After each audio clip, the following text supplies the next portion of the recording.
This episode of the Managing Madrid podcast is brought to you by Blossom Hotel in Houston. Blossom Hotel is Houston's newest and most distinctive luxury destination for business and leisure. And they are near NRG Stadium, which is where Real Madrid is playing versus Manchester United on July 26th. If you're traveling to Houston for that game, you absolutely must book your stay at Blossom Hotel in Houston.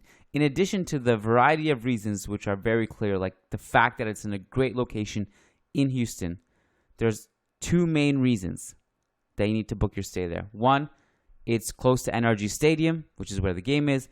And then the day after, on July 27th, they are hosting our podcast. So July 26th, you head to the game. You're close to the venue. July 27th, you can roll out of bed and come down to our podcast, which is hosted in that same hotel. Also very important, if you actually want to attend the show that we're doing in Houston, you go and click the link in the show notes. You book your spot. You don't have to, but you should do this before July 1st to save $20 because prices go up after July 1st.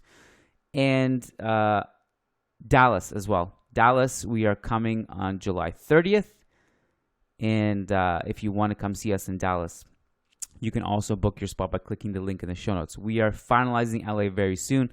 I know LA is one of our biggest markets. I know a lot of you guys have been messaging us, what's the details with LA? Just know that we're coming, and just know that we will be telling you the details, like the venue and the date and the time, very, very soon. We're working on getting a private hotel room for that one so that we don't have to go into a bar and compete with anyone else. We just want the space to ourselves. So that's why it's taking a little bit longer. We were able to do that for Houston. In Dallas, it's ideal because we actually can close the bar. We can have it to ourselves. In Los Angeles, we're looking to get a hotel room so we can make sure we can maximize the audio-visual experience for everybody. So stay tuned for that. Coming up is a debate about Mbappe. Here's a myth that I've been hearing quite a bit. The myth is as follows. Managing Madrid have not talked about Mbappe. Oh, you're so wrong. You're so wrong, my beloved podcast listener. We put 2 back-to-back episodes about Mbappe exclusively over on patreon.com/managingmadrid. That was on Friday. So if you want timely analysis and you don't want to miss a beat, as always, you have to make sure you're subscribed to the free podcast feed we do, but also the Patreon one, because most of our content is on Patreon. We only do 2 free episodes per week. The rest is on Patreon, so you want to make sure you sign up for that.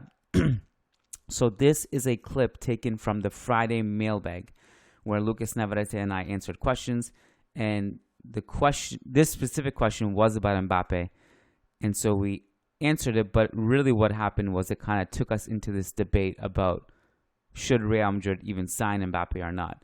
I'll give you a hint. One of us was open to signing him, one of us was not. And we get into the reasons why or why not.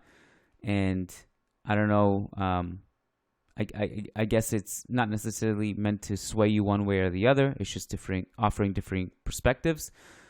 But regardless of where you land on the Mbappe spectrum of what you think of him and whether you think Real Madrid should pursue him or not, I think you'll find the discussion interesting. And even though it was recorded Friday, I think it's still pretty relevant. So enjoy it. Thanks for listening, and let's get right to it. Dante says, we all know how obsessed Florentino is with Kylian Mbappe. Let's assume that PSG is open to talking with Real Madrid regarding a potential transfer. We also know that PSG doesn't need money and instead wants Vinicius or Tchouaméni. If Vinicius is included in the deal, it would automatically resolve the issue of who will play on the left side. As for Tchouaméni, they wanted him last summer. So my question is, not what you would do, but what Perez and the club will do. Is Florentino willing to sacrifice Vinicius? No way.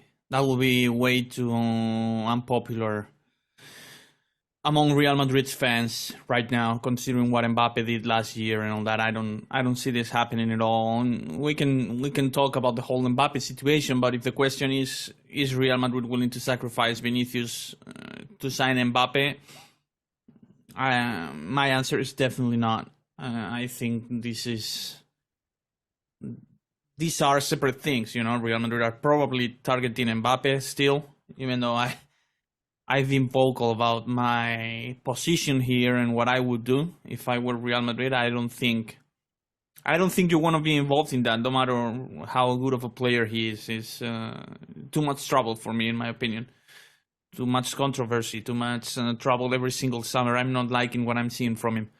So all that aside, if the question is, will Real Madrid sacrifice sell Vinicius, or even swap Vinicius for Mbappe? The answer is no. It would be too unpopular of a move, considering how much Vinicius has established himself in Real Madrid already. Plus, you have to take into account also that Real Madrid have announced in a big way that Vinicius will wear number 7. You don't often see these announcements, these campaigns from the club about changes of numbers, and you saw it with Vinicius already, both from Vinicius and from Real Madrid. So it's definitely not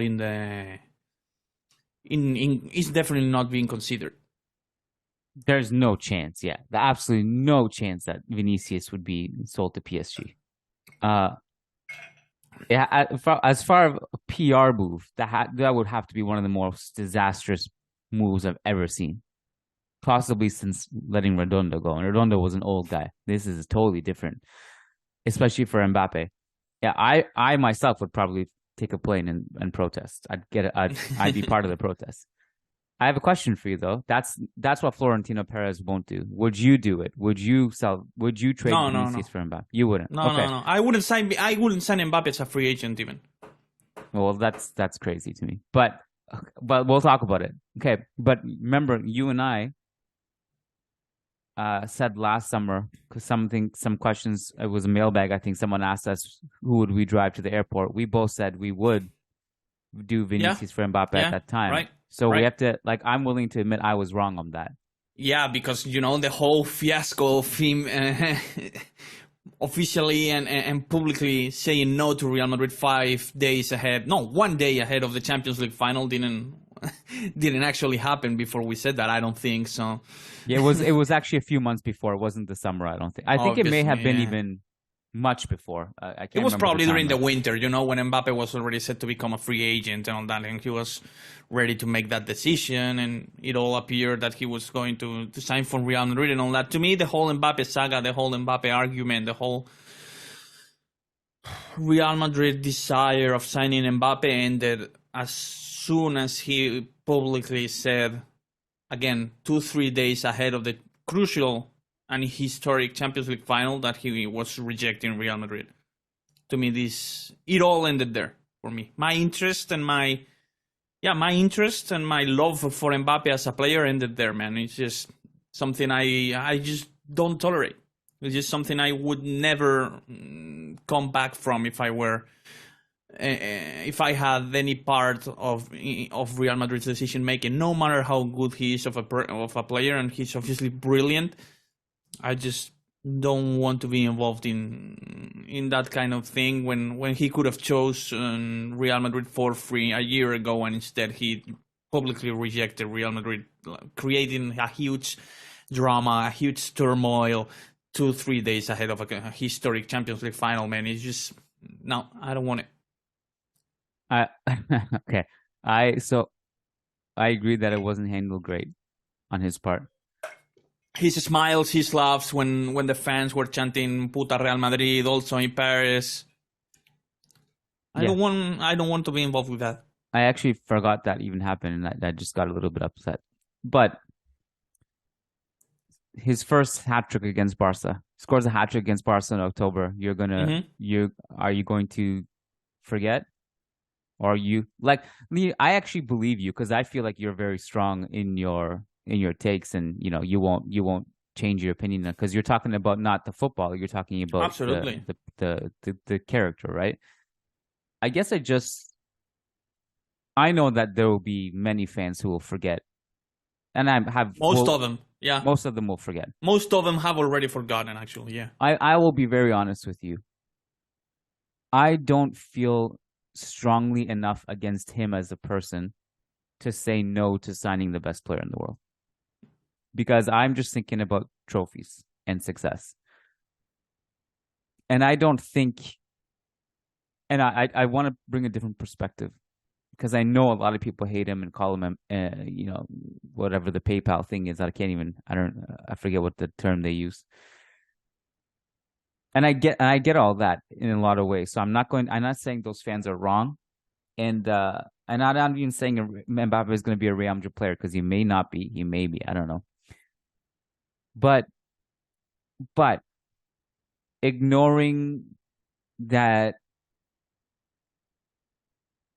the fan perspective of this and just talking about somebody's career. He's doing what he feels is best for his career and his family with milking the amount of money. So I know it's difficult for fans, especially Real Madrid fans, to look at it in such a transactional manner because we're fans. But it's basically, and forget, like, if it's, let's say it wasn't football, it's basically like you pin two companies against each other and basically get them to, and just milk them dry. Whether you want to think it's ethical or not, I mean, I think a lot of us would do something similar in that situation when we're looking at it from a career standpoint. Again, from a transactional, non-emotional standpoint. You probably don't have to go out in public 3 days ahead of the Champions League final to do that. Sure. I agree with that. I guess I'm just saying that I don't feel too strongly enough against him as a person to say no to signing him because of his greatness. Obviously, everyone's entitled to his own opinion. I definitely am. And by the way, if you sign Mbappe this summer, you're actually paying like, what, 150, 200 million when he could have signed for you for free. But let's remember, Lucas, it's not going to be for free next year anyway. So many fees. So many family members that need to get paid. It's a lot of money either way. Yeah, that actually improves my point even. I don't want to be involved in this. I don't want to be involved in this whole drama that's going to happen once every 2 to 3 years about a contract extension.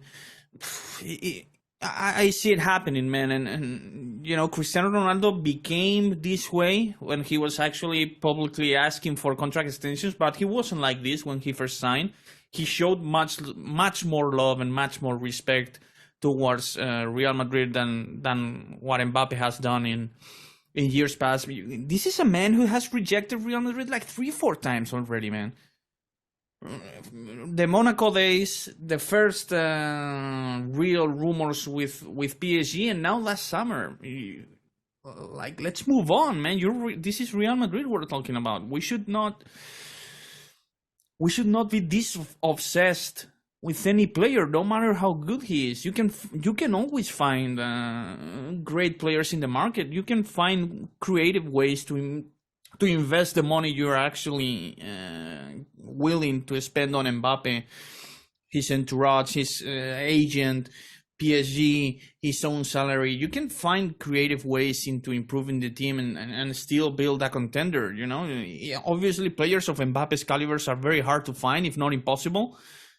But, why don't you spend that kind of money on Haaland, which isn't as controversial of a figure as Mbappe, maybe next summer? This is time for Real Madrid and Real Madrid fans, in my opinion, to show some pride and self-respect, man. It's just what he did last summer was not acceptable from a PR perspective. You can defend and argue for his personal choice of staying in PSG and, as you mentioned, improve his personal situation, his own financial situation by choosing PSG, which was definitely the best offer. But he went out of his way to and he actually humiliated Real Madrid, man, last year twice.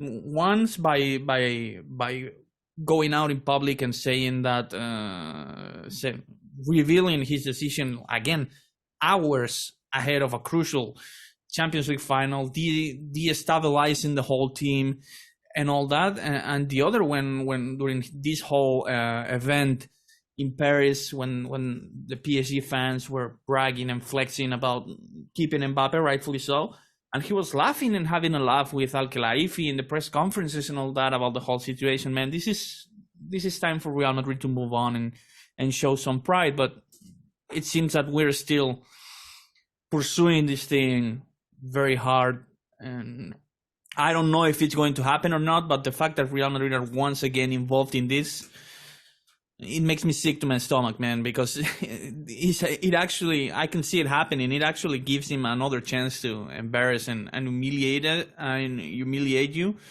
And even if it doesn't happen, you're still paying crazy money, and he's still milking you for this contract. So I don't know. It's just I think it's time to move on. I hear your argument. It's adding up to me.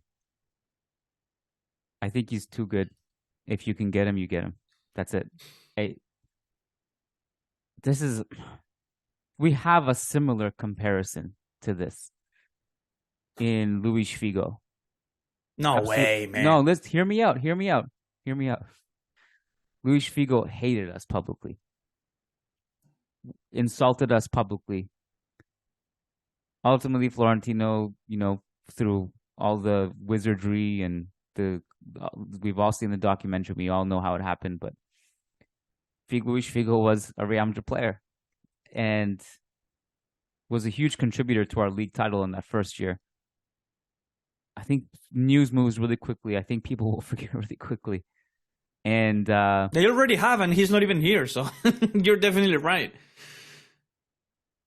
Again, I'm not saying it was handled great last season.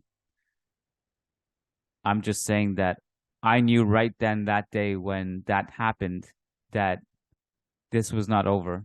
I knew it was going to come back this year, next year, and it did, and it will. And I think that if he does arrive, I think he will. I can almost basically just say it on record now. I'm so confident. I think he will. Every couple years, there will be drama over his contract. Absolutely. And I would not be surprised if he did not stay here until the end of his career. I think he may well just, want to bounce around in 4 or 5 years, whatever the timeline is. But, like you mentioned Ronaldo and stuff, I would make that trade every day of the week. Getting the Ronaldo sulking, publicly saying I'm not happy. It wasn't the same though.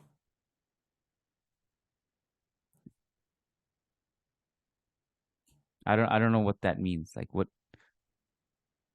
Like again, this has happened 3 times in a 5-year period. Mbappe rejected you 3 different times during a 5-year period. Man, this is something. Is it really 3? I don't know. It's such a Monaco. There was another one with PSG, and then last year, right? Last year was like the one.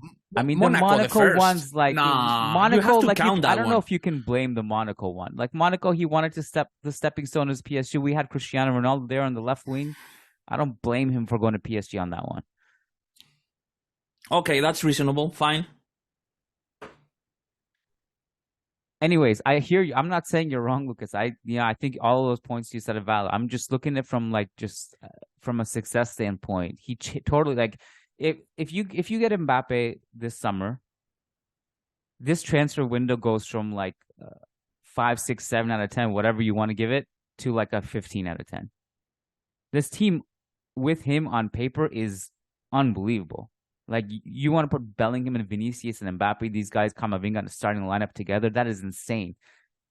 You have just a decent coach who can throw it all together. This is, apart from right back, there's no weaknesses in the squad. So I'm still for it, but I hear what you're saying is what I'm saying. But but I wouldn't trade Vinicius for him. I think that would be insane. I would not do that. No But way. I did want to make a comment about, because Dante says in the question,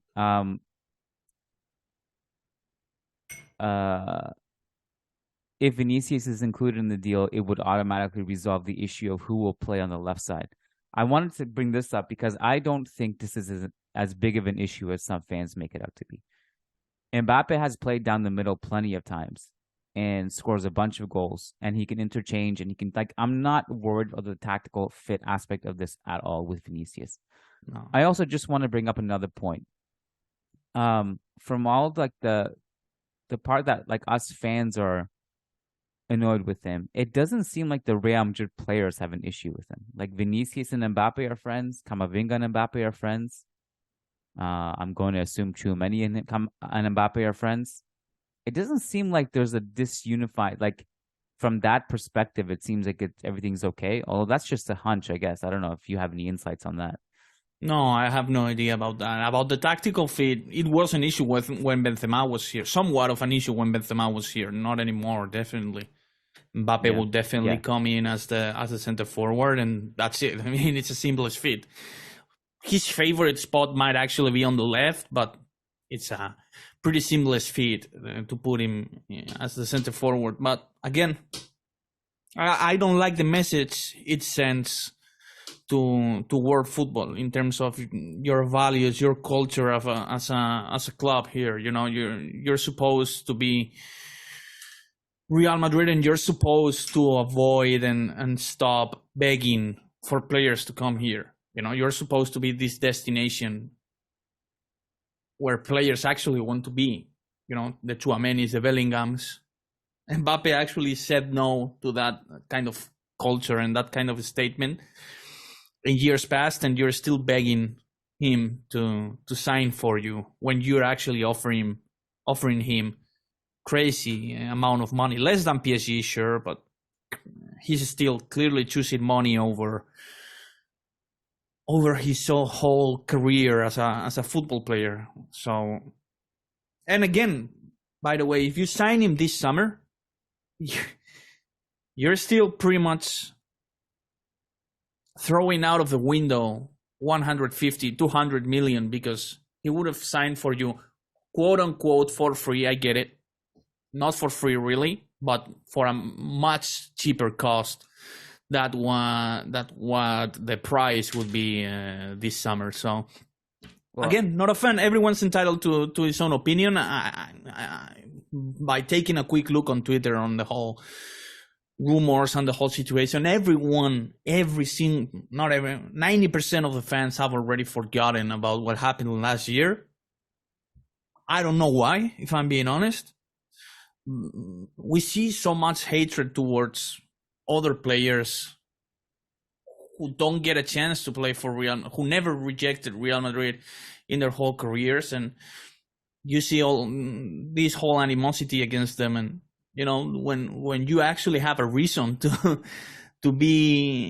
feel some strong feelings about a player, everyone seems to forget in a year time. Again, to me, what he did last year, barely hours ahead of a historic Champions League final, you got the players being asked in press conference, in the pre-match press conference, about Mbappe. Man, it's just Benzema, your captain and your attacking leader last year, getting asked about his relationship with Mbappe in the pre-match press conference of a historic champion and history-defining Champions League final for you. To me, it's just again, my support and my respect for Mbappe as a person died in that particular moment. Man, it's just obviously I definitely respect him as a player. I love him as a player. He's great, but I cannot forget what he did last year. Just a note on paying for him now versus getting him for free next year, which is I think last year, yeah. My thought on that is that I think there is the rationale behind trying to pay for him this summer makes sense to me, because first of all, there's no guarantee that next year you would get him for free because he may renew some point in the next year if you let it linger. And the second point is that if he comes in this year and immediately solves your need and the clear lack of goals that we're missing without Benzema, and he wins you titles, and that's worth the money anyway. So that rationale makes sense to me. Yeah, that's right. You need him now. I mean, you definitely need either him or someone who can contribute in a similar way.